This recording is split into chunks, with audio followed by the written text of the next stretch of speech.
네. 약 2페이지 3분의 1 정도 분량이 나왔고요. 제가 읽은 책은 사회가 자살시킨 자 반고흐라는 책이었습니다. 이 책을 읽게 된 계기는 뮤지컬 아르토고우에 상당한 관심을 갖게 되어서였는데요. 그걸 보고 앙토네 아르토라는 사람에 대해서 궁금해졌고 이에 관련 서적을 찾아보다가 이 책을 발견하게 되었습니다. 또한 그가 고우에게 어떤 감정을 느끼는지도 궁금했어요.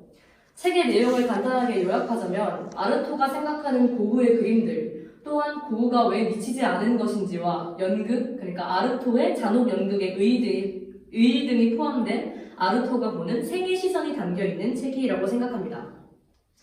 솔직히 감상문을 작성해본 경험이 별로 없어서 어디서부터 써야 할지 굉장히 막막했어요. 거기에 이 책은 제가 느끼기에 굉장히 어려웠습니다. 제가 이 책을 제대로 이해한 것이 맞는가 싶은 의문이 들어서 더 막막했던 것 같습니다. 처음 책을 완독하고 들었던 생각은 아르토는 뭐 하는 사람이지? 무슨 생각을 갖고 있는 거지? 였어요. 책에 나열된 그의 생각들이 이해가 되는 부분도 있는 반면 전혀 이해가 가지 않는 부분도 있었거든요. 근데 이 의미를 잘 알아들을 수 없었던 이유들 중 하나는 문장이 너무 길다는 이유도 있었던 것 같아요. 한 문장이 한 문단이며 문장이 끝나지 않았는데도 새로운 문단이 시작됐었어요. 그래서 집중력이 별로 좋지 않은 저에게는 고역이었습니다. 책의 내용을 좀 들어가 보자면 아르토는 고흐가 미쳤다고 생각하지 않습니다. 오히려 고흐를 미쳤다고 주장하는 사람들이야말로 미친 사람들이라고 말합니다. 특히 정신과 의사, 정신의학에 대해 거세게 비판하는 모습을 보여줍니다. 정신과 의사들은 광인이라고 불리는 예술가들의 천재성을 질투한다고 표현하기도 했습니다. 그에게 정신의학은 창의성과 천재성을 가둬두고 억압하는 존재라고 인식된 것 같습니다. 물론 정신의학뿐만 아니라 이 사회도. 56페이지 11번째 줄에 모든 광인에게는 이해받지 못한 천재성이 있다.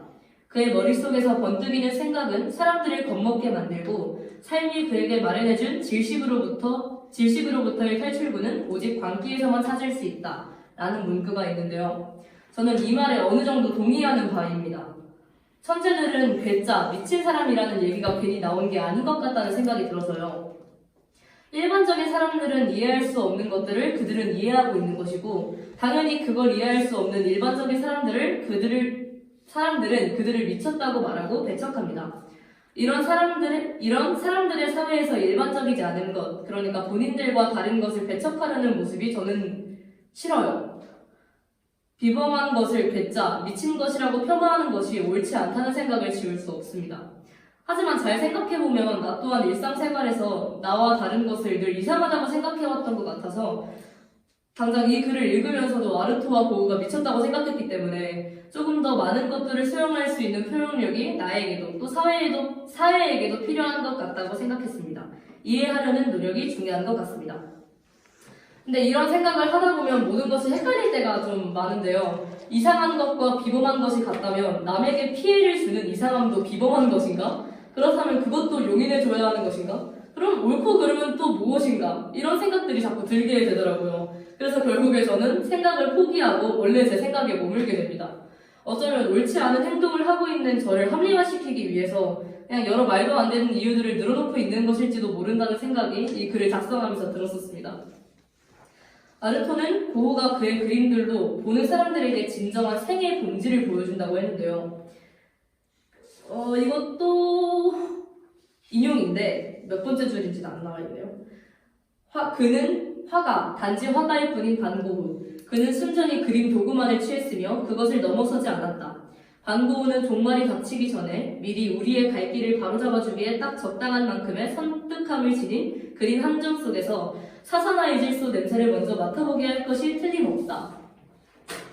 라며 고흐의 그림 속에 담겨있는 의미를 탐구하고 느끼는 게 저는 굉장히 신기했어요. 저는 그 어떤 예술작품을 보더라도 아르토처럼 그 예술을 탐구하고 뭔가 본질을 파헤치고 느끼고 나아가서 글이랑 책으로 쓸 정도의 뭐랄까 의지나 그걸 알아챌 수 있는 눈도 없고 저는 좀 생각은 질색인 사람이어서 예술을 통해 무언가를 확립하고 자신의 것으로 만드는 일이 어색하고 미숙해요. 한다고 해도, 그러니까 제가 이걸 하고 있다고 해도 무의식적으로 하고 있을 뿐이니까. 그래서 제가 본 고흐의 그림은 그냥 그림이었어요, 늘. 학교에서 배웠던 인상파 고흐의 그림. 근데 아르토가 말한 고흐의 그림은 자연의 본질을 보여주고 자연의 색을 자연에게 돌려준다는 말을 읽고 나서는 과연 자연에게 정해진 색이 있는 것인가 하는 생각이 들었어요. 어쩌면 나뭇잎이 초록색인 건 편견일 수 있지 않을까? 저도 쓰면서 되게 웃겼는데 사람의 시각은 각각 다르니까 과연 자신이 본 자연을 그린 고흐의 그림이 미쳤다고 말할 수 있을까? 온갖 사람들에게 미쳤다는 소리를 들어가면서도 끝까지 자신의 신념을 이어간 고흐 아르토가 대단하다고 느꼈습니다. 아르토는 고흐의 자살을 순교라고 표현을 했는데요. 다른 사람들로 하여금 자신의 신념이 더럽혀지지 않기 위해 자살을 했다고 생각한 것 같아요. 물론 실제로 그랬는지는 잘 모르겠지만 92페이지 11번째 줄에 그런데 자살의 경우처럼 육체가 자신의 생을 스스로 박탈한다는 본성에 반하는 행위를 결심하게 하려면 한 패거리의 나쁜 존재들이 필요하다. 그래서 나는 우리가 스스로 생을 단념하는 죽음의 마지막 순간에 언제나 우리에게서 우리의 생을 빼앗아가려는 다른 누군가가 있다고 생각한다. 저는 여기서 제목인 사회가 자살시킨 자의 의미가 있다고 봤습니다. 저도 평소에 자살은 타살이라고 생각을 했었어요. 자신을 죽음으로 내모는 것이 분명 있었을 것이었고 물론 사람들은 그게 자신이라고 생각해서 자살을 했겠지만 저는 사람 자신을 그렇게까지 내모는 것은 어떠한 다른 사람이거나 상황, 크게는 사회라고 생각을 했습니다. 그래서 저는 저 스스로를 죽이는 게 너무 싫어요. 내가 외부의 것들에 의하여 내가 누릴 수 있는 것들을 포기하고 죽는 것이 싫어요. 차라리 그 외부의 것들을 없애는 것이 맞다고 생각할 정도로 싫어합니다.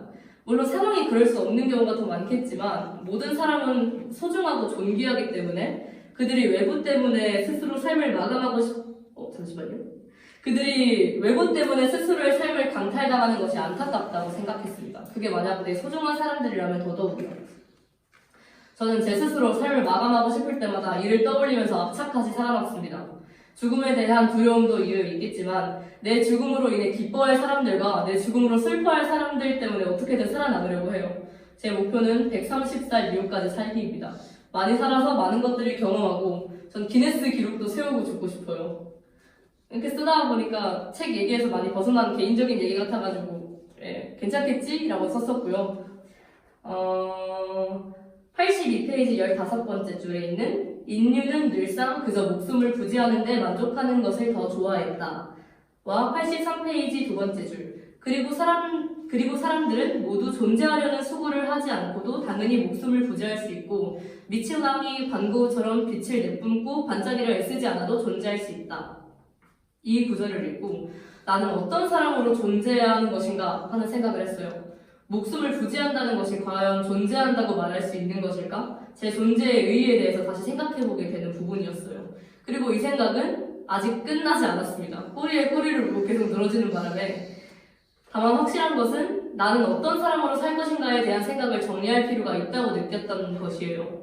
일반적인 사람이 될 것인가 아니면 사회에 반하는 이른바 미치광이가 될 것인가 아니면 둘 다 아닌 또 다른 사람이 될 것인가. 저는 근데 늘 목숨을 부지하는 데 만족하는 사람이었어요.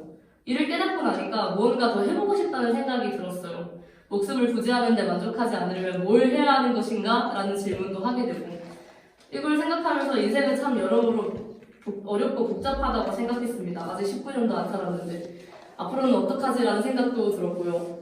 자연스레 제가 보고 있었던 뮤지컬 아르토 보고 생각도 많이 났습니다. 말로 표현할 수 없지만 인생은 질문을 불태우기 위해 사는 것이라는 가사가 어느 정도 이해가 갔고요. 끝으로 저는 이 책을 한 6, 7개월 전에 한번 읽은 적이 있었는데요. 그때도 이해가 잘 안 되어서 글을 읽는다는 느낌보다는 그냥 보고 넘어갔었어요. 그러면서 나중에 다시 읽으면서는 꼭 이해해야지 하는 마음이 있어서 이번에 다시 읽어봤는데 7개월의 세월로는 이 책을 온전히 이해할 수는 없었어요. 특히 아르토가 말하는 연극, 배우들의 역할은 특히 이해하기 어려웠습니다. 그래도 전보다는 이해할 수 있게 된 부분이 있어서 새로웠고요. 몇 개월 혹은 몇 년 뒤에 다시 읽는다면 어떻게 이해될지가 궁금해졌습니다.